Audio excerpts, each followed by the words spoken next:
first date anniversary where me and Alice, 15 years ago tonight, had our first date where she hung in for a long time, and I wanted to during the day. She, first of all, so you guys know this, and I'm not going to waste too much time. But she was my first date, and she came into the station, and she looked much more beautiful than I thought, and I thought I was being punked, and the salespeople assumed that I was being punked, or I thought, no, she's probably just a trans man or whatever it is. Because she was way too pretty. And then the thing that, and I actually talked to the producer, the production guy, Doug Palmieri, who we stuck with the bill that night, actually, Alice, if you remember. You didn't stick anybody. I stuck with it. It doesn't matter. I was on a first date. I wasn't supposed to pay. And Mel Robbins, who was our friend, who came out too to do. You had no chance. We were playing zone. I had Doug, who's got good street smarts, a smart guy, intelligent, and Mel, who was playing the role of a chick, your ally. And then I remember Mel telling me when she went to the bathroom with you at post 390, she came back in early. She said she really likes you. She really likes you. And it was ridiculous because everywhere I went, from the station and went back to the restaurant, everything I was saying was hitting. It was unbelievable. I like the things you say. I know. Always have. And it was like everything was hitting. I was like, I can't believe this. Nobody this good looking could really think I'm this interesting. Everything was hitting. All my bits that I had up were hitting. It's absolutely. And then we go, and then Alice was matching me vodka drink for vodka drink. Let's not get into too much detail. We're not going to get into much detail, but which was unbelievable. Like there were things that were thrown out at me, which is like I didn't like. Was she like from the Serbian like ice fields where like they just drink vodka and like and are pretty and like you're some kind of what's that fembot from like whatever. It was a very interesting night.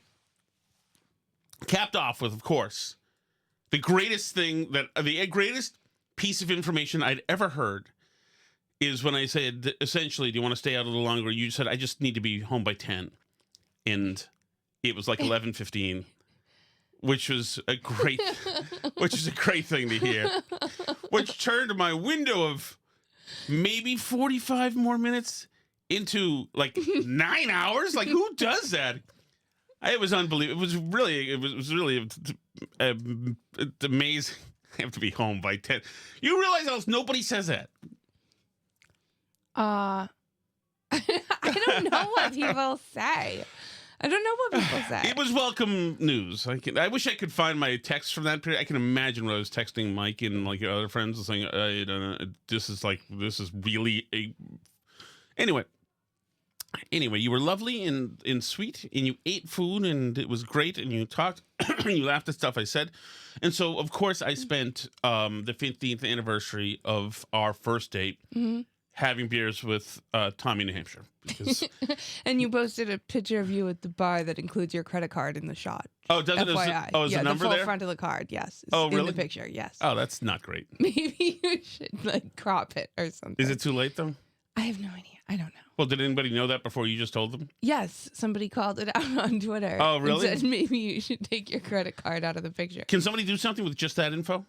Yeah, it has everything on there. It does? I mean, not the code from the back and the like address. So should I delete it? I think you should probably, or like if it's not too late to edit the post, maybe. I think it's too late to edit the post.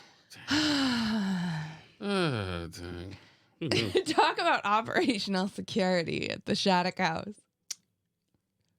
Okay, hold on. Give me 1 second. 1 second. Yeah. So. It's great to see Tommy. Yeah. How was bar. Tommy? Well, what bar did you go to? Byfield, you said? It was in Rowley? Rowley. It was the. Can you see those numbers? You absolutely can. God dang it. Well. Sorry, Tommy. I didn't mean to make Tom delete the picture of you, but he can repost it cropped or something. Let's limit the amount of identity theft. Yeah, there you go. I assume it's too late. We'll see what everybody orders, I guess. You didn't need the secret 3 numbers, right? Theoretically, yeah. Theoretically, you need the 3 numbers. Okay, I will be checking that status of that. God, that's a disappointment. Okay, so okay, nice to see Tommy. That's a good bar. It's called the Bradford ale house, I think. And we had a couple of beers, and we were transacting because the kids breached Steve's box of stuff that he left. So that's all gone. So I gave Steve from Merrimack, your door prize is now belongs to So I gave Tommy a couple of Steve pieces that weren't looted from the kids. And of course he bought that the Trump picture as well. And that's where we did the transacting. It's a good room. It's a good room. A lot of beautiful women there. A lot of like kind of young couples. So it was good. Up here you don't know what you're gonna get. You know, you just don't know. But it was good. Nice. And yeah. So there you go. All right. Was that the only business? Is there 15th? Get that. Okay. As far as the news. So this Friday, something happened, and I called you down on Friday morning, even though I had Well, hold on, young lady, because this is going to, I know what you're going to talk about. It's something hanging upside down, right? Something hanging upside, the Keymaster. Yeah. Okay, now hold on, because that plays very well into what I want to get to. And we'll roll that right in. Okay. It's freaking awesome. So it's all you heard, if you saw this week, it's all total and utter panic. If you listen to any normie or conservative podcast like the Remnant and any of those guys, total chaos. This is it. We're Ukraine. We're going to have everybody in Ukraine is going to get raped because Trump loves Putin. It was like total chaos and total terrible and total. It's just awful and it's the worst thing in the world. But nothing said it better than the Open. Martha Raditz's Open on This Week on channel on ABC. Just listen to this. First of all, she's breathless during this. This is her setup. And she's breathless. And once again, they're doing whatever they can to let you know that unprecedented. Oh, I didn't tweet out the show. Thanks. I'm sitting here. Hold on, Alice. Nobody can break momentum like Tom Shattuck. There you are, Alice. When you in the chat says you'll get weeks of fun stories out of a full-fledged identity theft situation. It's worth it. Splash wants to know what beers you had. Tommy said he had a Main Lunch IPA. Right. I had a Smith & Kale, a couple Smith & Kales, I think. I can't even understand Smithick. I guess you say it's Smithick. Is that what I had, Tommy? I think it was Smithick. I don't know. I just had the thing where the tap looked like it would be the beer would look like butter, and that's what I go for.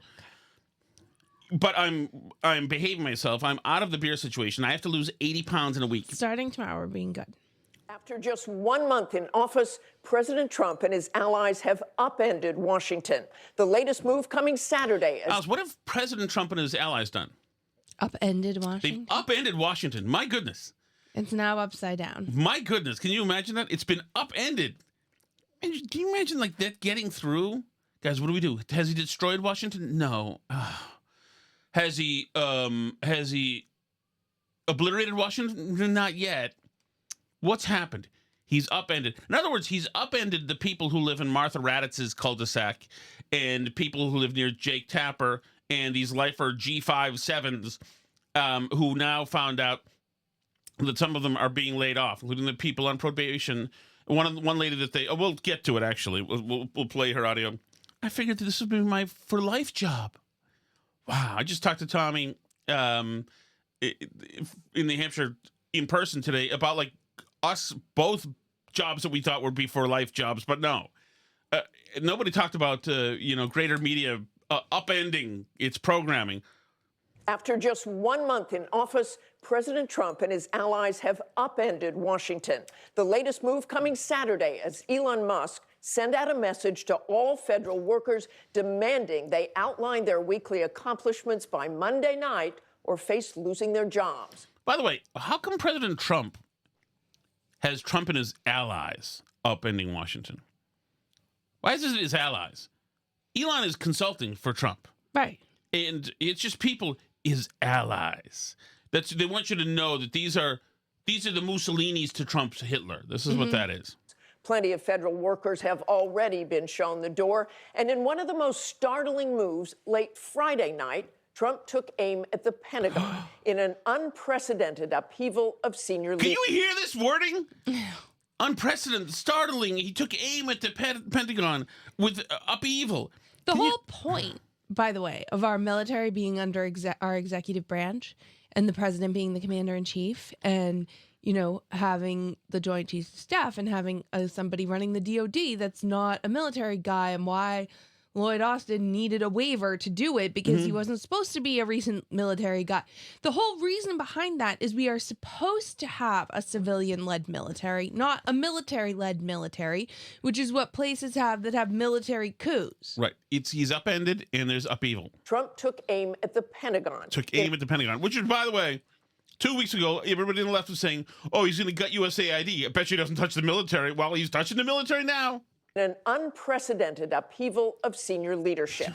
The president and defense secretary Pete Hegseth. These people are so freaking poised and unprecedented upheaval. If Bernie Sanders upended the Pentagon, they'd all be cheering because they love the idea of upending the military-industrial complex, or they loved it 5 minutes ago until Trump started to do something about the military-industrial complex that's trying to get us into foreign wars all over the globe. But now the left suddenly is into foreign wars, so... Well, yes. But also, like, she's right now at a news desk.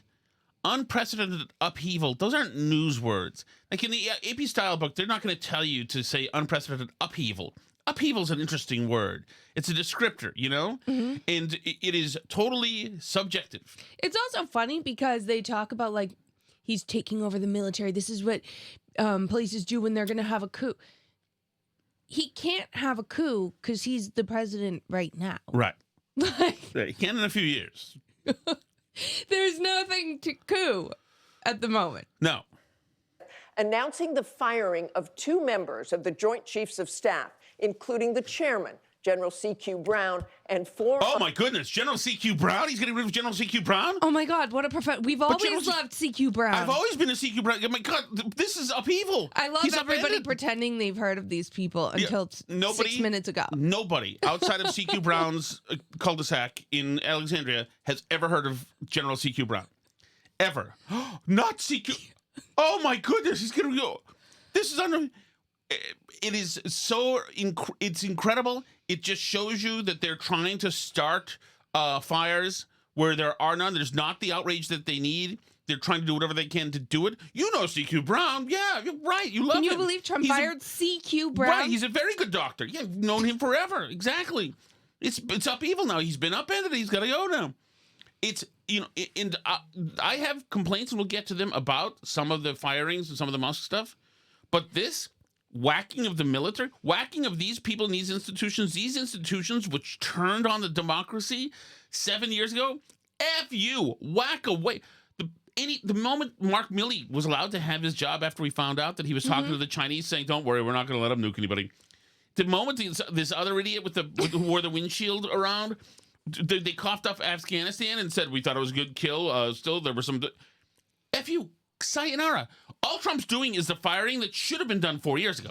Also, for a guy who wants to be a dictator and take over everything, he sure is cutting back his own branch of the government the most. He's not firing congressional staffers or the Supreme Court or anybody else, by the way, who have not been super friendly to Trump in court cases, the Supreme Court, many of which he appointed, but they have not been very favorable to him all the time in court cases. No. So this idea, I mean, like, Congress could claw back a lot of this stuff anytime they felt like it. If Congress felt like doing something about these, if Congress felt like funding something directly that they're really upset that Trump has cut, they could individually do it. Right. There's no reason. They're not, because they don't actually care. And they don't want to die on the hill of any of these things because they're all stupid. And, like, by the way, if it turns out, and mostly who they've been firing is probationary employees. Right. Because that's who they can fire without having it be based on, like, performance reviews or something. If we got along fine without these people 6 months ago, we can get along fine without them now. It's the most insane thing, and you see it everywhere from local government to the federal government. They think that the government always has to grow. And every new employee that they hired 2 weeks ago, if that person is let go, or, you know, they quit and their position isn't filled, they act like, oh my God, he's slashing the size of the government. How are we ever going to, like, we did a few months ago. We were fine. These people are not people who were full-time employees, like, at the time of the election. Well, right, and you saw It's the person ridiculous. who runs the SBA. I forgot who that was. Is that McMahon? Maybe no, that was last time around. No, But- it's I know who it is, but I forget. but anyway, she had a crew with her. She couldn't find anybody. Oh, it's Loeffler. Kelly Yes, Kelly Loeffler. Loeffler, who we like, obviously. And she's walking through the building and can't find anybody. Like, where is everybody? Are people here?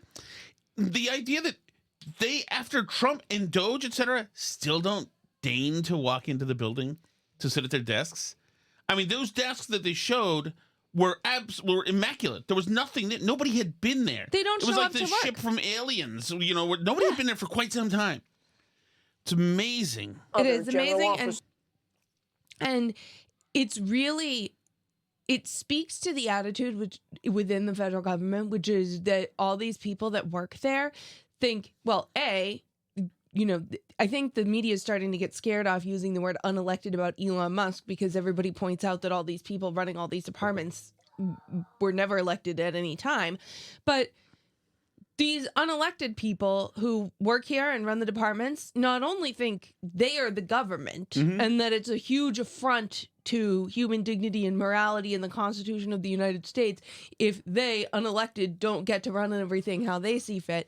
Not only that, they also think that the federal government owes them and their family a job. Think of all the people that have been laid off from America. Not from America, it's a silly way to say it. Think of all the people who've been laid off from American private companies in the last week. There are a lot of them. I think Hooters is Chapter 11. filing for bankruptcy. I think Jeff Bezos just laid off a bunch of people from his space program. The company I used to work for just laid off a bunch of people. People get laid off all the time. Companies come, companies go. Nobody walks around going like, I thought that I would get to work here forever. It's not fair. That said, now I want to say something. That said, Elon Musk doing cartwheels about it at CPAC and with his saw, etc., etc. That is not good because now you're sticking it to people who are going to be running in the midterms in purple districts. You're sticking it to, like, don't make everything impossible for these people. If people from their districts have been affected by these cuts, and you've got Elon Musk doing his somersaults the whole time, laughing and having weird spectrum fun that he has with all of this, that's going to give Republicans no time to talk about the messaging that they want to. They're only going to be defending themselves. Right now, Democrats are flooding these Republican town halls, asking them, you never said you'd do this. This is too much. There's no reason to make this mean and ugly just because Elon's getting off on it. And I still like him, although his record's not perfect. You know, we could be more thorough. He needs oversight. I don't know where Susie Wiles is, but that's going to be a problem because right now you've got Elon telling everybody, I need you to write me 5 bullet points on what you did last week. And now you've had Kash Patel and other people, cabinet secretaries saying... Who have been confirmed by the Senate, by the way, so they have a little bit more legitimacy. Telling their own people, you don't have to write him anything. So at some point, either Susie Wiles or Donald Trump is going to have to play boss here and say, Elon, you back off, or Kash Patel, you back off, or else there's going to be a bit of a civil war in the administration, at which time I assume that Trump will let Elon die in the vine. I assume. Though, who knows? It could all turn out perfect and great, and et cetera, et cetera. Damn it, Montante, bastard. So, a few things. And I asked this, months ago, back when Elon and Trump were at Mar-a-Lago, and said, do you think that this honeymoon period is going to come to an end? Are Elon and Musk, is there a room that's big enough to hold Elon and Musk together for some long period of time? And right now, like, Elon's there of his own free will and Trump's own free will. Like, nobody is forcing anybody to do anything, right? So it's sort of, there's no obligation, obviously, for Trump or any of his other appointees to really do anything that Elon says. All of his directives are as good as everybody else in the administration letting him. He's not a constitutional office, right? Not like the Secretary of State, where it's like he's confirmed, like he's not part of the cabinet per se. Right, he's part of OMB, he's essentially. Yeah, he's kind of his own thing, but he's yeah, I mean, I think Kash Patel or Marco Rubio or whoever else supersedes him in authority, technically, right? And I mean, Trump obviously does. If Trump doesn't want him there, he's not going to be there. Well, so I don't think it's Trump's management style to be proactive in this. Well, I don't know. He fired a lot of people in his last term, including like press secretaries very rapidly, secretaries of state. Like, he went through people. You know what I mean? He wasn't afraid to let go of people when he got sick of them. That's for sure. And so I don't know, like, I do tend to think that probably one of the two of them is going to get sick of the other one at some point here, but I don't know when that is. And I have to think that at the moment, the fact that he's still there doing stuff means he still has Trump's blessing to be doing it. Yes, I do believe at the moment. I think Trump likes him. I think Trump's blood pressure is very restive. He's enjoying this. He's having a good time. Can I say another thing about this general? CQ Brown. First I came for CQ Brown and I didn't say anything. I just, while you were talking there, looking at his uniform in the block of... is he one of these that's like 1,000? He's got 1,000, just like Millie had 1,000. He's got 1,000 like things over here. What's it called? What's that game where you put the squares in? Tetris? Yeah, he's got the huge Tetris game here. This is like happening. It's about 6 inches tall and 6 inches wide of all these little medals. I just, for the hell of it, Googled George S. Patton dress uniform. He's got about 2 inches of medals. Rip this off immediately, Pete Hegseth. We don't know. Go to these people. No. None of these people. Know what CQ Brown did. CQ Brown is not George S. Patton. He did not race, over to up into the eagle's nest. No. Rip these things off from these pansies. I am so sick of this. Here's another thing about CQ Brown. First, I came for CQ Brown and I said nothing. Another thing is this, Alice. The reason why he got whacked is because he's a psychotic. That's why he got whacked. Because he believes in this DEI stuff, and he's been teaching it and talking about it. So I don't know if they didn't make it clear enough. Those days are over. That is. Well, one of the things I think about is that there's plenty that have probably been qualified. I think I've just been the first to have the opportunity. I've been very blessed with the opportunities I've had throughout my Air Force career. In some cases, I think it's being at the right place at the right time, and I'm just honored to have this opportunity. Let's talk about other people who want to have that opportunity. There was an Inspector General report released last year that found across the board, consistently over time, black airmen disproportionately negatively affected when it comes to promotion rates, development, leadership opportunities, and on punishment. The review found enlisted black service members 74% more likely to receive non-judicial punishment, 60% more likely to face court-martials than their white peers. Wow. It's a very subtle condemnation, by the way. I don't know if the media guy thinks he's doing it. Well, part of that is I think you look at the aspect of we have not looked at ourselves as a service.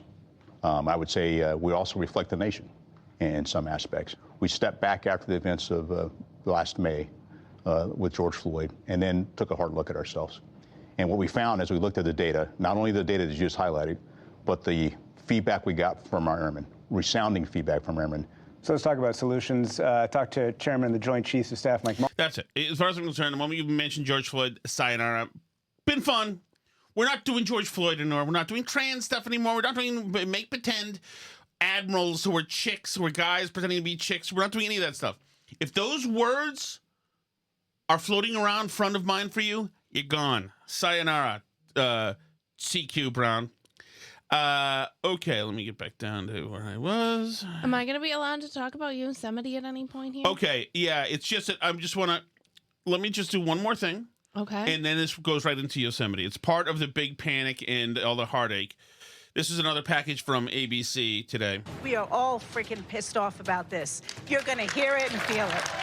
That's the Democrats going foul-mouthed, okay? But by and large, the president has great purview over where a lot of this money goes. Now, some of this is going to be litigated.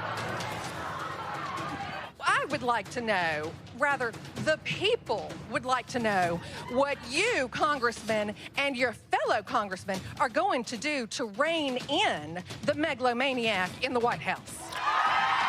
Does that sound like a Trump voter, by the way? I would say no. Constituents in Georgia grilling Republican Congressman Rick McCormick Thursday night over President Trump, Elon Musk, and the Department of Government Efficiency's slashing of the federal workforce. The Trump administration has abruptly fired thousands of workers across more than a dozen agencies in the last few weeks. We sat down with 3 of them this week. Some people got fired. Here we go. I'm Elizabeth Brandt, and I worked on climate adaptation at the Environmental Protection Agency. Bye-bye, Elizabeth. It's over. First it came for Elizabeth. It's over. Yeah, if you work for climate adaptation, you can go home now. We're done. We're not done playing adapting. that anymore. Yeah, we're done. I'm Marie Decius. I was a management analyst as a liaison between Division of Business Operations and DNPDB, the National Practitioner Data Bank. Okay, you can go too.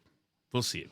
Nobody knows what that is, and you can go. And my name is Emma, and I was an economist at the Federal Aviation Administration. She's hot, so that should be considered.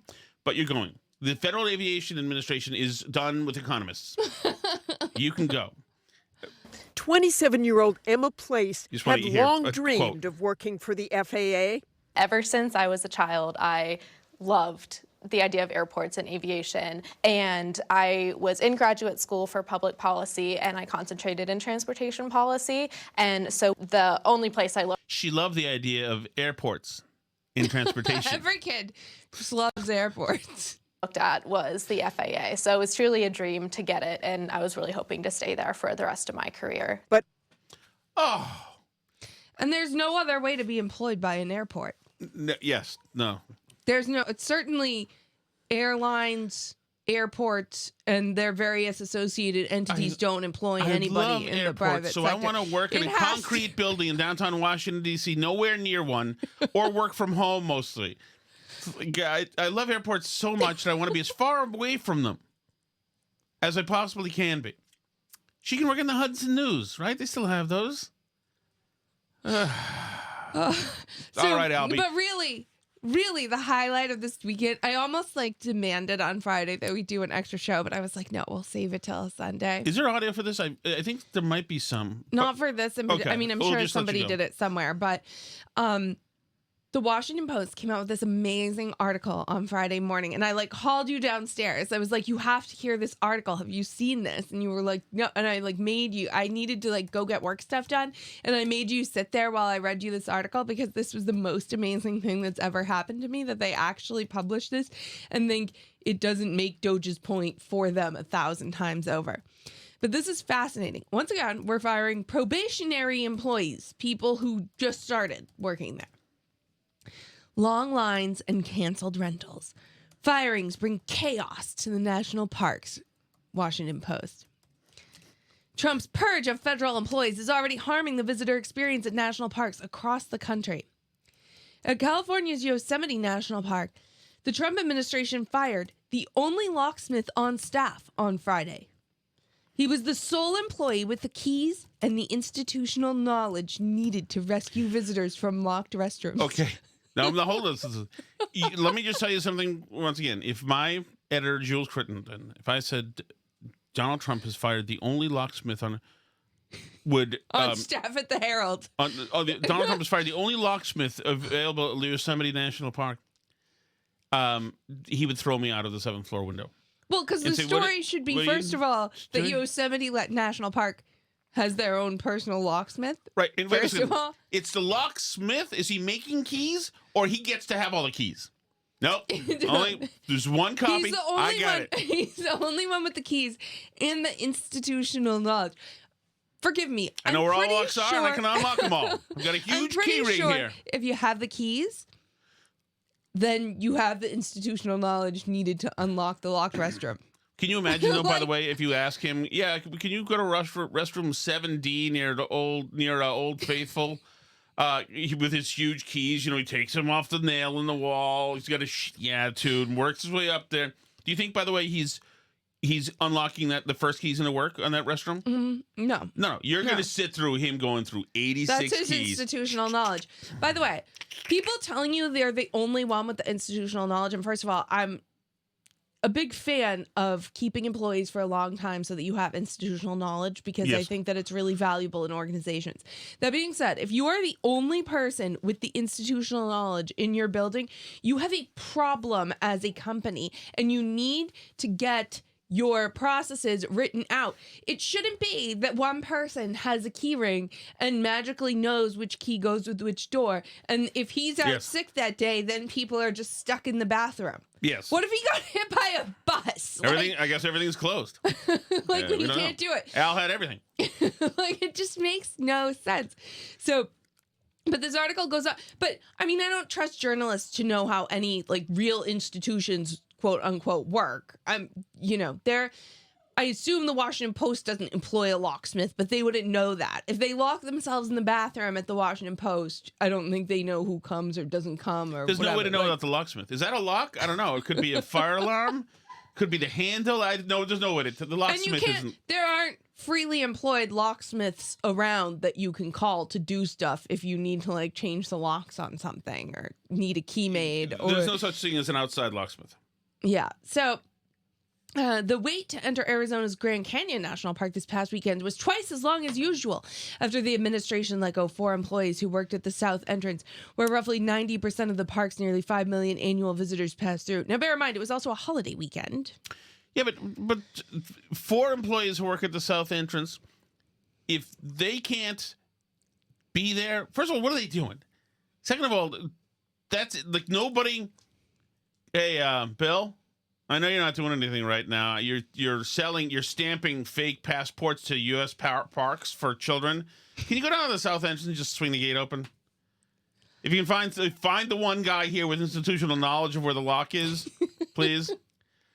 And at Gettysburg National Military Park in Pennsylvania, last week's widespread layoffs gutted the team that managed reservations. Let the record show, Alice, much like when we lived in Melrose, there was Breakheart Reservation, which was a national park place. Yeah. And we're going to get to that type of worker and their institutional knowledge shortly. We had one person who worked in there, and good for that person, but was, I believe, quadriplegic and unable to speak, but which is fine.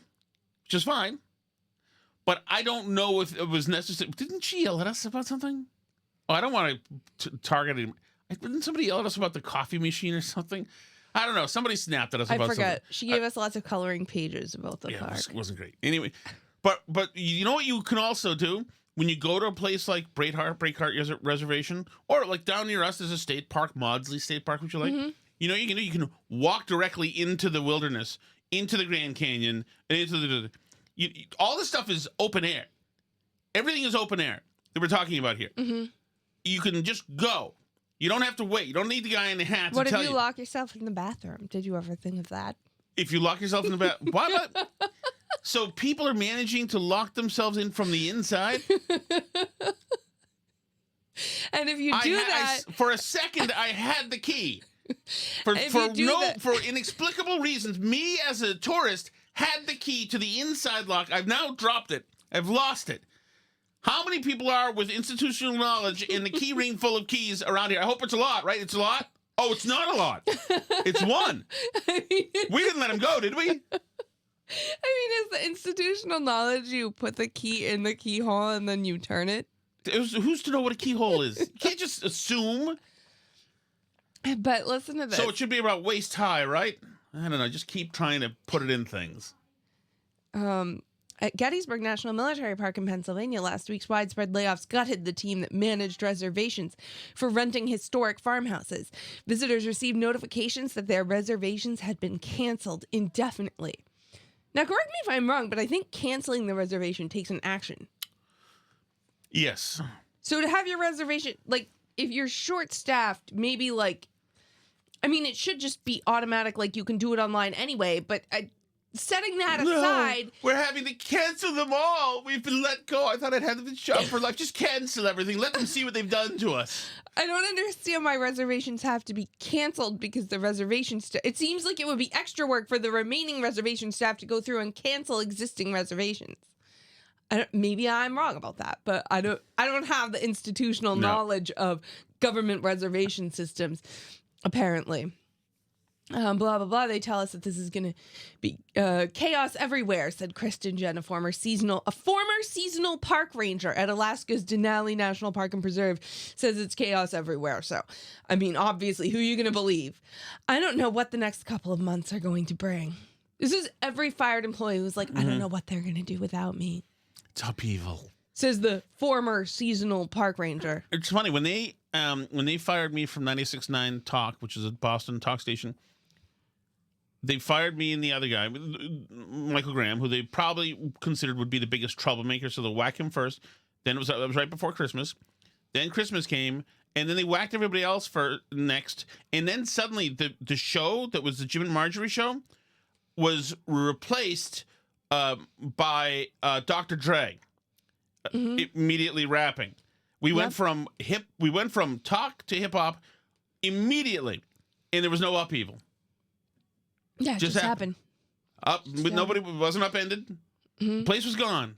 You got a piece of paper that explained how to file for your unemployment and how you could get COBRA, and you went on your merry way. That was exactly. They said no hard feelings. Sure you're landing your feet. Good luck. And that was it. I got to have my stuff and carry it out there, and I even had they allowed my email to be on for a few days just to like forward stuff to myself. It was like absolutely pleasant, as a matter of fact. As a part of a directive to fire most trial and probationary staff, the Park Service on Friday terminated roughly 1,000 probationary employees in what some are calling a Valentine's Day massacre. Oh, that's rough.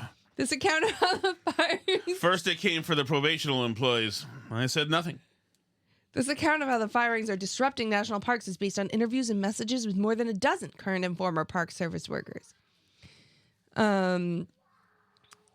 Nate Vince, Yosemite National Park's fired locksmith, said he found out about his termination 3 weeks before the end of his probationary period. The 42-year-old says he worries not only about his career prospects, but also the safety and security of park visitors and workers. Yosemite, which is roughly the size of Rhode Island, has hundreds of locked buildings and gates. Sometimes nobody has the institutional knowledge of what to do except this guy. Nate Vince has all the institutional knowledge, but he didn't pass his probationary period? Yeah. They only fire probationary employees. So he's new. Everybody here is new. Sometimes visitors get locked inside vault toilets or restrooms. Sometimes employees get locked out of their houses in the middle of the night. We have a federal court, administrative buildings, toilets, closets, gun safes, said Vince. He's just rattling them off. He has so much institutional knowledge, you can just tell. Said Vince, who started working as a permanent employee at the park in March. That's amazing. So less than a year. We have endless things that need to be secured in various forms, and I'm the sole keeper of those keys. The one this is the most fireable guy in the world. This is a huge get for Doge. The one that makes the keys, the one that fixes the locks, installs the locks, and has all that knowledge of the security behind the park. So it's a critical role, and without it, everyone else in the park is handicapped. Like, really. He says, this is his Instagram. He says, he said, I apprenticed under the previous locksmith the 4 years before his retirement. He said, this is a good job, Nate. The park can't run without a locksmith. Do your job well and you'll always have your job. Well, if he told you that, then that's like a guarantee, basically. Can you believe the locksmith apprenticeship? No, Nate, you're not ready for the skeleton keys. No. You're pushing yourself too hard. You're not going to get it. Bill Wade, a former superintendent of Shenandoah National Park, who serves as an executive director to the Association of National Park Rangers. Well, he seems unbiased, obviously. Said the fired staffer's absence will be felt throughout the parks. At the entrances, where they collected admission fees and doled out maps and warm welcomes. At the visitor centers, where this is not in quotes, by the way. The article is writing this as like part of the article. At the visitor centers, where they recommended adventures based on hikers' interests and endurance levels. On the trails, where they led walks, blending an encyclopedic knowledge of history and ecology with engaging yarns. Engaging yarns. Once again, that's not in quotes. That's the Washington Post telling us that they blended their encyclopedic knowledge of history and ecology with engaging yarns. And even in the restrooms, where they tidied up the facilities, emptying the trash and restocking the toilet paper. Well, if that's not institutional knowledge, I don't know I don't know. Just anybody can restock toilet paper. That seems really hard. Yarns. Some of the effects could be immediate, but the bulk of the impacts will occur in the heavy season, which for many national parks is May to September, said Wade, who worked for the Park Service for more than 3 decades. Visitor centers and campgrounds could close or reduce their hours. Garbage could spill out of overfilled bins. Litter could sully the nature trails. So it talked then about the Grand Canyon National Park. It took a long time to get in, but where's this dude?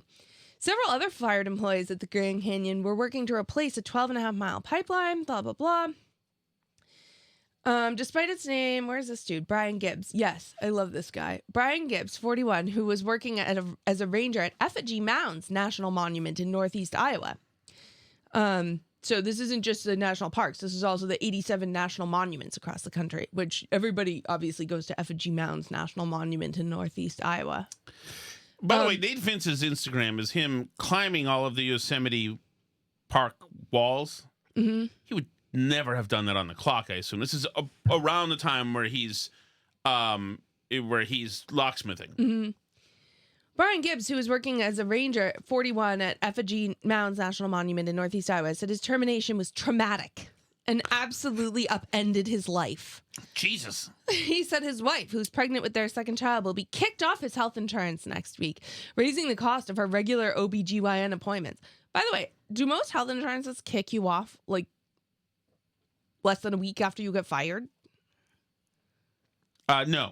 Generally, there's like options to it. I don't know. I mean, I don't know their situation, but it seems unusual to me. Besides the effects on his family, Gibbs said he worries about the effects on the local students he had been teaching and hosting on field trips at Effigy Mounds, which is home to more than 200 Native American ceremonial and burial mounds. At the time of his firing, he had been helping to teach elementary and middle school science students about the importance of protecting public lands in the natural world. Public lands are places where we can all come together and learn about the past and present cultures, Gibbs said. They are one of our greatest gifts. What are we going to do? Yeah, I guess we're out of luck. We'll never know now. No one will ever be able to know what happened in a national park again without Brian Gibbs, 41. We must tell people what happened here. Who was also, these are all probationary employees, remember.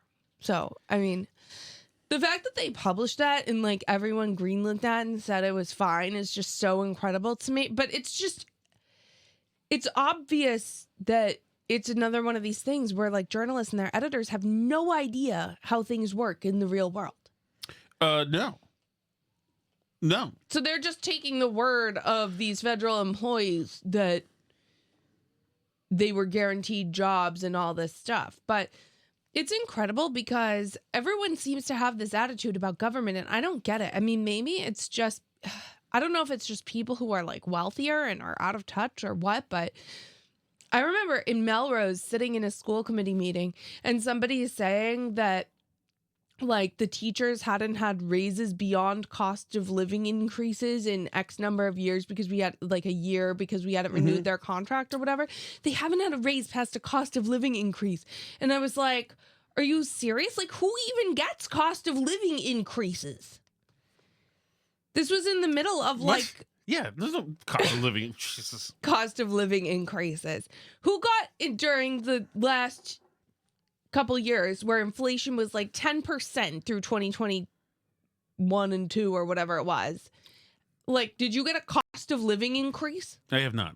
I didn't either. And I was like, who gets cost of living increases? And they were like, well, doesn't everyone get cost of living increases? And I was like, does everyone work for the government? Who's getting cost of living increases? I don't understand. Like, when you're in, especially like when the economy is tougher, places aren't just handing out cost of living increases. I mean, God bless you. But Allison, before we go to the chat, when I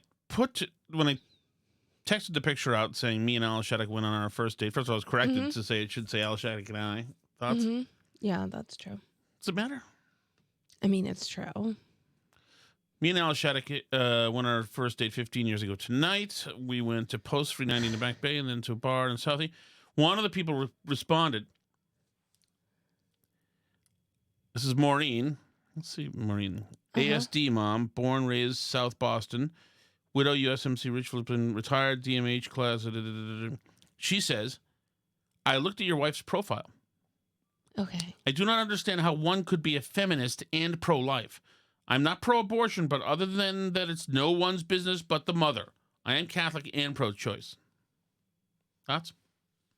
I mean, I don't understand how it's hard. There are lots of people who are feminist and pro-life. I mean, I put that there as a little bit of a troll specifically to get that type of reaction because it challenges people's point of view a little bit. But yeah, I consider abortion to be an anti-woman policy specifically. Why is it anti-woman policy? Because I think that society pressures women to get abortions that they don't need. And I think that the availability of abortion creates specifically pressure to do so. And I mean, like, I consider it a form of like violence against women, truly. Mm. I mean, it's a big topic. I don't think we need to get super into abortion. Are you upending policy. Feminism? No, it's return to original feminism. That, you know, the reason why Susan B. Anthony list is called Susan B. Anthony list is because all of the original like first wave feminists did not consider abortion to be a tenet of women's rights. Certainly, abortion was a tenet of eugenics originally. Was why it was out there. Mm-hmm. As a policy decision, obviously, like Correct. Margaret Sanger and Planned Parenthood and all that. Like it's a racist policy and it's an anti-woman policy. It's punishing women for the fact that their bodies are really incredible and able to do this amazing, incredible thing, and punishing them for it, essentially, and saying we need to correct this terrible situation where you don't work just like men do, where you know, actually are able to like grow human life inside your body. Like it's an inseminated person you're talking about. Oh, right. Yeah. That's the lovely, which state is that? Wisconsin? Yes. Evers, the governor there, has corrected some language in some of the laws to refer to mothers as inseminated people, which should be gender neutral, which just really, I mean, like, I think if you're with any of these people, like, you really need to question how you feel about women. Because if you go around calling women inseminated people, I struggle to think of like more degrading things said like in pornography. I don't even understand. It's crazy. But yeah, I think our entire Guess what, Mom, Dad? I've inseminated Molly. I think that our entire like policy around like abortion is designed to mean that women are punished for being able to have children. Honestly. All right, ready for the chat? Mm-hmm. 4 messages, 3 from Steve from Merrimack, which is a nice, good ratio. Hi, Steve from Merrimack. Hi, Steve. Did you guys allude to the fact the other day that you know Bradley Stein personally? Because I don't think so. I don't really know him personally. Do you know him? No, we don't know him personally. We followed each other. And I remember him on KMS. We remembered him being on the show previously. Yes, and I thought that he was great with his appearance, but I don't think I know him. Unless I do know him. I mean, he's worked for Newsmax, and I did some stuff for Newsmax, maybe. I got to tell you, that kid is a star. Agreed. Mm-hmm. A big, bright, shining star. Absolutely. That was the funniest episode of the Kirk Minahan show I think I've ever heard, or at least the past 6 months to a year. Yeah. Steve, I would put it absolutely up there. I might put one of the Polars up there. But yeah, he was absolutely fantastic, insane. He reminded me of several different people, like Ellis from Die Hard, John Candy from Planes, Trains, and Automobiles. He's full of bits, full of bad, fraudulent information. He was gregarious. He was great. I thought he was absolutely fantastic. This is a KMS thing, Kirk Minahan Show. If you're not, don't listen, you won't get it. But it's okay. Steve's message is almost over. I could not stop laughing. There wasn't one aspect of the show that wasn't hilarious. And it was even funnier when he left to go to the bathroom. Yes, for 20 minutes. For like 10 minutes. Yeah. It was, my God, how magnificent it was. Oh, please tell me about him. Thank you. My only worry is that he was such a big splash that Kirk will shy away from having him on again. But the guy was great. He was absolutely fantastic. Fantastic. Hi, Steve from Merrimack. Hey, Steve. The only thing that I can compare to listening to Alice talk on the podcast for several minutes at a time about history, Judaism, Catholicism, Christianity, Islamism, Roman Republic, Roman Empire, all of this shit. It's akin to when I'm watching videos of like Warren Buffett that I see on social media, and it's like clips of him talking about investment strategies and his philosophy on things. And I always consider myself a reasonably intelligent human being, but compared to Alice and Warren Buffett, I'm an idiot. I have no understanding of anything. Yeah, you were rolling. It's disheartening. So I'm glad I'm paying you $25 a month to feel like an imbecile. Thank you. Thank you, Steve. I was lost in the woods on that one. That was a tough one. Who knew that you have all this stuff in your head? You have a big head, though. Sorry, I apologize. Hey, Tom and Alice. Hey, Charlie. Charlie from Ipswich, sitting on his back deck, smoking a cigar. We were close to Ipswich today, Charlie. I should have pinged you. Drinking an Old Forester 1920. Here we go.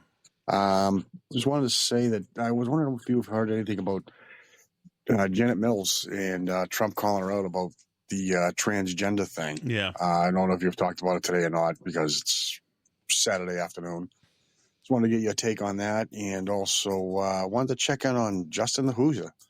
Haven't heard from him in a while. Just want to make sure he's okay. Quick one, Tom. 37 seconds. Here we go.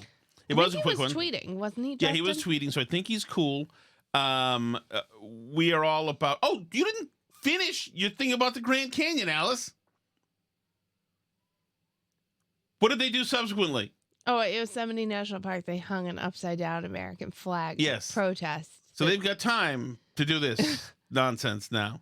The Janet Mills thing I thought was fantastic. I think that that Trump looked great there. She is defending a position that a tiny minority of Americans want. She wants to make sure that girls can be on boys can be on girls' teams. We should go to that in the Patreon show. Okay, and we'll play it in the Patreon show.